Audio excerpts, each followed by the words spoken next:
Welcome back. Unless you are new, then welcome. Here on this channel, I will talk about all things Epic Warpath and Firefight from Mantic Games, and later I will also continue with the new edition of Kings of War. So I thought today we will talk a little bit about what is Epic Warpath, to give you an overview about the game if you have never heard about it. First of all, I will start with the information that Epic Warpath is a tabletop miniatures game in an epic scale, as you can see by the name. And also it was released in 2025, so it is a really new game in our community. And this makes it a great point now to start with this new game, because the communities are building up at the moment and growing. As you also can see here on the cover, Epic Warpath is a science fiction based game, so you will play in a sci-fi universe, and this means also you have different kinds of factions you can play. Here a little bit of overview, a picture of two armies on the left side, enforcers and the Forgefathers on the right side. So you see here a little bit the scale of the game. What is very interesting about Epic Warpath is, on one hand, it uses 8-sided dice. Normally in a lot of war games you have 6-sided die, and here you have it a little bit different. Also, we get a little bit more depth into the game by command points. When you already play other tabletop games, tabletop miniature games, you know you know command points, and it is fairly the same here in Epic Warpath. And for this, here you have this special die you roll, and this determines how many command points you have in the round. One thing I really like about the game is the activation, because you have different phases as we know it from the different games, with movement phase, shooting phase, combat and so on. But what is interesting here by Epic Warpath, you have a command phase at the beginning where you give all your units different commands. This could be a lot of different things or a couple of different things. So you can give out to your units some orders like Overwatch, Advance or Sprint. And what is interesting here, both players put their tokens down onto their units, face down, so the other side didn't know what the other side was choosing.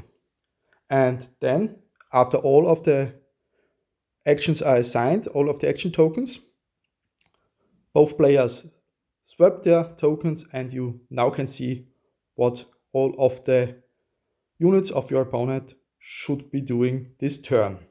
And this makes it especially interesting in combination with the activation itself, because in the next phase, the movement phase, every player moves only one unit, then is the other player, again the first player, and so on, unless all units that can move and should move in this turn are, or in this round, have finished with their movement action.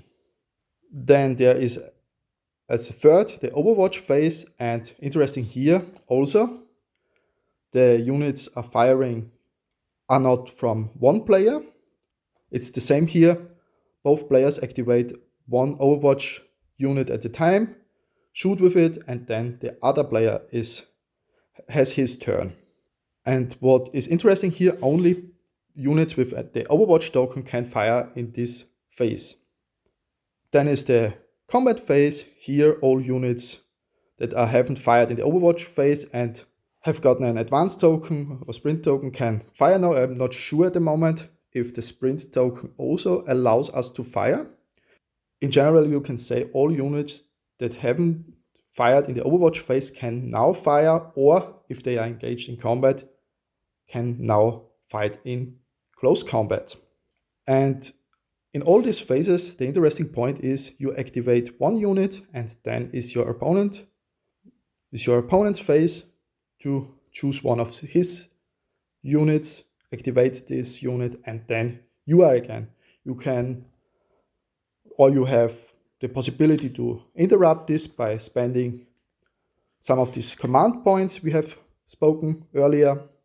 But in general, you activate one unit and then is your opponent's turn. And the round ends after all of the units have activated in this round. Another point I think is very interesting in this game is that you find here not only the rules and the background in the rulebook, you have also the army list for all factions. So there is no need to buy another book for your army to get access to your profiles for your units. You have all here in this one rulebook. Sure, this will or can be changing in the future when there are new units will be released, but at the moment here you find all in this one book. When we have spoken now about the units, we should maybe little bit have a look on the factions. As I said, you have all army lists here in the rule book, and this is a science fiction game, so you have different science fiction based factions you can play. The Asterians, I would say a little bit of space elves with a highly technical touch, with a lot of drones they bring into a fight and fight not themselves on the battlefield.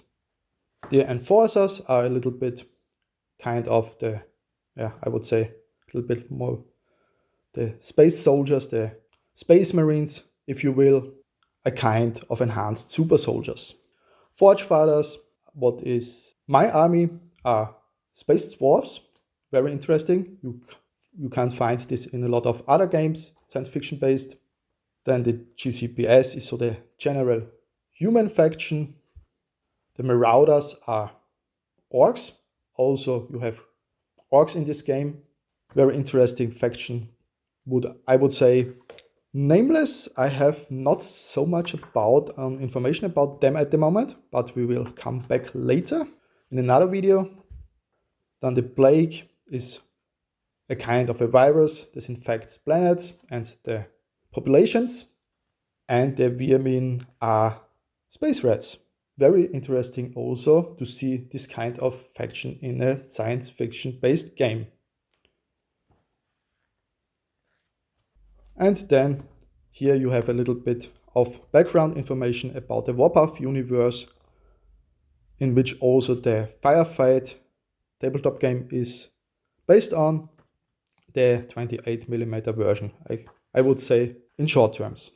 So overall, a very interesting game with a lot of concepts you are maybe familiar with, and also a very light rule set, but with a lot of combinations you can play on the battlefield with the different command points, the command abilities, and the different rules of the factions. And we will definitely have a look on these different rules in upcoming videos.